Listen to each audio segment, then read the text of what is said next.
स्वागत आहे तुमचं सुचित्राज होम किचनमध्ये।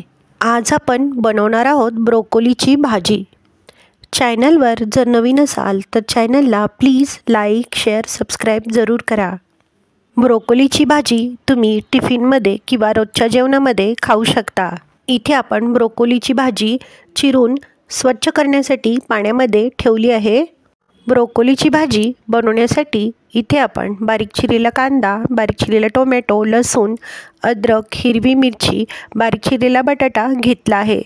इथे आपण गॅसची फ्लेम ऑन करून गॅसवर एक कढई ठेवली आहे। कढईमध्ये पाणी गरम करण्यासाठी ठेवले आहे। पाणी गरम झाल्यावर पाण्यामध्ये 1 चमचा मीठ घातले आहे। धुवून घेतलेली ब्रोकोलीची भाजी गरम पाण्यामध्ये 1 ते 2 मिनिटं छानशी शिजवून घ्यायची आहे। ब्रोकोलीची भाजी गरम पाण्यामध्ये 1 ते 2 मिनिटं शिजवून घेतल्यामुळे ब्रोकोलीमधले जंतू निघून जातात, तसेच ब्रोकोलीचा ग्रीन कलर छानसा टिकून राहतो। ब्रोकोलीची भाजी एका चाळणीमध्ये निथळत ठेवायची आहे। गॅसची फ्लेम ऑन करून गॅसवर एक कढई ठेवली आहे। कढईमध्ये तेल टाकायचे आहे। तेल तापल्यावर तेलामध्ये 1 चमचा जिरं टाकायचं आहे। जिरं छान फुलल्यावर हिरवी मिरची टाकायची आहे। ठेचून घेतलेला लसूण टाकायचा आहे।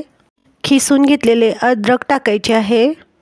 पाव चमचा हिंग टाकायचा आहे। बारीक चिरलेला कांदा टाकायचा आहे। कांदा 1 ते 2 मिनिटं तेलामध्ये छानसा परतून घ्यायचा आहे। सुके मसालेमध्ये अर्धा चमचा हळद टाकायची आहे। 1 चमचा लाल तिखट टाकायचा आहे। 1 चमचा धना पावडर टाकायची आहे। 1 चमचा कांदा लसूण मसाला टाकायचा आहे। चवीनुसार मीठ टाकायचं आहे। बारीक चिरलेला टोमॅटो टाकायचा आहे। सर्व साहित्य एकसारखे हलवून घ्यायचे आहे। गरजेनुसार थोडे पाणी टाकून झाकण लावून सर्व मसाले छानसे शिजवून घ्यायचे आहेत। इथे तुम्ही पाहू शकता सर्व मसाले छानसे शिजले आहेत। चिरून घेतलेले बटाटे टाकायचे आहेत। गरम पाण्यामध्ये छानसा शिजवून घेतलेले ब्रोकोली टाकायचे आहे। सर्व साहित्य एकसारखे उलटण्याच्या सहाय्याने 1 ते 2 मिनिटं परतून घ्यायचे आहे। झाकण लावून ब्रोकोलीची भाजी 1 ते 2 मिनिटं छानशी शिजवून घ्यायची आहे। इथे तुम्ही ब्रोकोलीच्या भाजीमध्ये 1 चमचा गरम मसाला किंवा 1 चमचा मॅगी मसाला टाकू शकता। मॅगी मसाला किंवा गरम मसाल्यामुळे ब्रोकोलीच्या भाजीला छानशी चव येते। बारीक चिरलेली कोथिंबीर टाकायची आहे। खाण्यासाठी तयार आहे ब्रोकोलीची भाजी। ब्रोकोलीची भाजी तुम्ही टिफिनमध्ये किंवा रोजच्या जेवणामध्ये खाऊ शकता। व्हिडिओ आवडल्यास व्हिडिओला लाईक, शेअर, सबस्क्राईब जरूर करा।